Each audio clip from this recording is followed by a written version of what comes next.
Baik, selanjutnya di sini saya akan menjelaskan tentang jarimah taksir.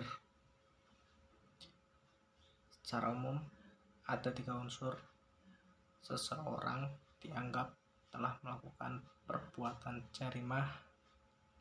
Unsur yang pertama formal, yang kedua material, yang ketiga moral. Unsur formal adalah adanya nas yang melarang perbuatan tertentu disertai dengan ancaman hukuman atas perbuatan tersebut. Untuk material adalah adanya perbuatan pidana, baik melakukan perbuatan yang dilarang atau meninggalkan perbuatan yang diperintahkan.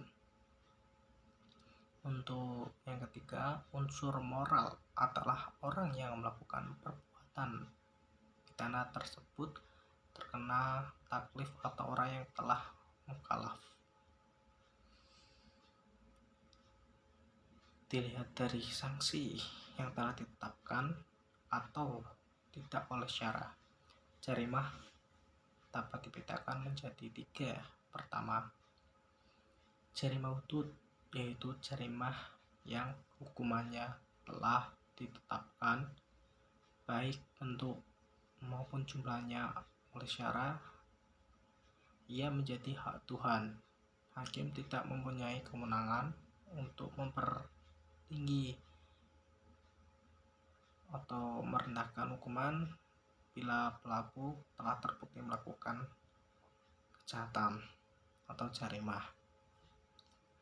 Jarimah yang termasuk jarimah hudud adalah jarimah zina, menuduh zina, minum minuman keras, mencuri, merampok, keluar dari Islam, dan pemberontakan. Selanjutnya, materi berikutnya reformasi dan positifikasi hukum Islam di Indonesia. Apa sih itu reformasi hukum? Reformasi hukum adalah perubahan secara tertulis untuk memperbaiki di bidang hukum dalam suatu masyarakat atau negara. Sedangkan menurut Menteri, reformasi adalah proses demokrasi dalam pembuatan, penegakan, dan kesadaran hukum. Dalam ini, pembuatan hukum bukan aspirasi penguasa saja, melainkan harus mendengarkan aspirasi dari siapa saja yang berkepentingan dengan pemerintahan. Reformasi hukum mempunyai arti penting guna membangun kelembagaan bagi negara yang dicita-citakan. Untuk kepentingan itu, dalam sistem politik yang demokratis, hukum harus memberi kerangka struktur organisasi formal bagi bekerjanya lembaga-lembaga negara. Dalam proses pengambilan keputusan politik serta dapat meningkatkan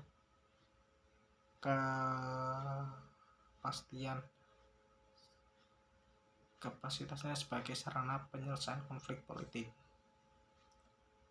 Reformasi penegakan hukum merupakan salah satu pilar penting dalam menguatkan konsolidasi demokrasi. Tanpa penegakan hukum yang benar, adil, dan profesional, konsolidasi demokrasi akan terganggu dan tentu bakal berkorelasi dengan pembangunan ekonomi dan kesejahteraan rakyat.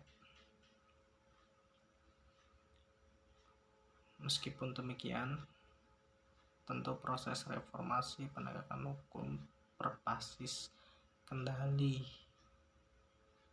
keadilan akan memakan waktu dan memerlukan kesabaran.